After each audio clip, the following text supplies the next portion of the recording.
بسم اللہ الرحمن الرحیم۔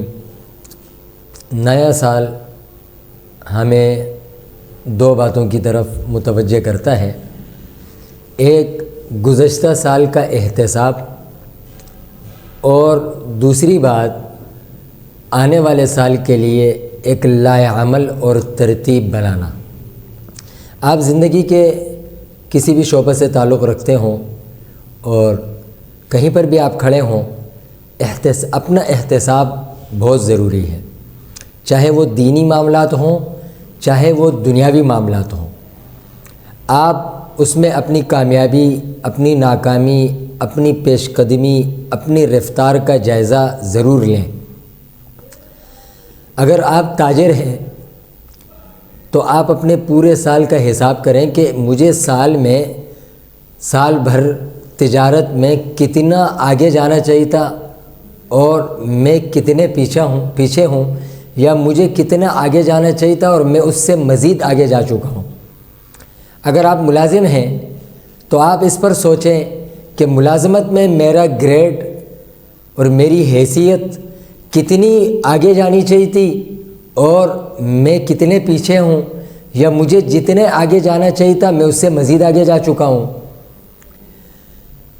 دیکھیں، انسان ناکامی یہ نہیں ہے کہ انسان پیچھے رہ جائے، ناکامی یہ ہے کہ انسان بے حسی میں مبتلا ہو جائے، انسان غفلت میں مبتلا ہو جائے، انسان کو یہ پتہ نہ ہو کہ میں ناکام کیوں ہوا، میں اپنی ناکامی کے اسباب پر غور نہ کروں، یہ میری ناکامی ہے۔ میں اگر پیچھے رہ گیا یہ کوئی ناکامی نہیں۔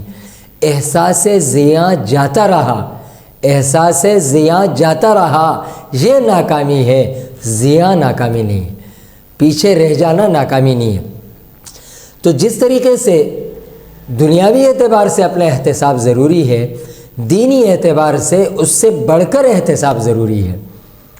آپ نے سنا بھی ہے کہ حاسبوا انفسکم قبل ان تحاسبوا، کہ اپنا محاسبہ اس سے قبل ہم کر لیں کہ ہمارا محاسبہ ہو اور ہم سے حساب لیا جائے۔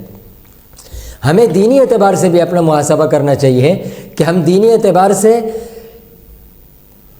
پچھلے سال کہاں کھڑے تھے، اب کہاں کھڑے ہیں، آئندہ ہم نے کہاں کھڑا ہونا ہے۔ اس احتساب کا ہم پچھلے سال دینی کام، نیک کام، اچھے کام ہم نے کتنے کیے، اب آئندہ سال، آنے والے سال میں ہم معیار کے اعتبار سے ان کاموں کو اچھا بنائیں اور رفتار کے اعتبار سے بھی ہماری دینی رفتار بڑھ جائے اور معیار کے اعتبار سے بھی وہ کام اچھے معیار میں ڈھلیں۔ اور اگر ہم اللہ نہ کرے کسی گناہ میں مبتلا ہیں، کسی برائی میں مبتلا ہیں، تو ہم ان برائیوں کو چھوڑ دیں۔ اگر ساری برائیوں کو نہیں چھوڑ سکتے تو ان برائیوں میں ہم ضرور کمی لائیں۔ یہ ہے اصل نئے سال کا پیغام۔ یہ نہیں ہے کہ ہم ڈھول، سیٹیاں بجانا، تالیاں بجانا، باجے بجانا، جلوس نکالنا، تالیاں بجا لینا، یہ جشن منانا، یہ بالکل اسلام میں جائز نہیں ہے۔ یہ یہود و نصارہ کا طریقہ ہے۔ اور اسی طریقے سے کسی کو SMS پر نئے سال کی مبارکباد دینا اور گزرے ہوئے سال پر رنج اور غم کا اظہار کرنا، یہ مسلمان کے شایان نشان نہیں ہے۔ ہم عموماً یہ چیزیں رات 12 بجے کر رہے ہوتے ہیں، اور رات 12 بجے جب گھڑی کی سوئی 12 بجے پہ پہنچتی ہے تو ہم تمام خرافات کو انجام دے رہے ہوتے ہیں۔ فائرنگیں ہوتی ہیں، تالیاں بجتی ہیں، ڈھول بجتے ہیں، گانے بجاتے ہیں، جلوس نکالتے ہیں، رقص ہو رہے ہوتے ہیں۔ یہ سب کے سب یہود اور نصارہ کے طریقے ہیں۔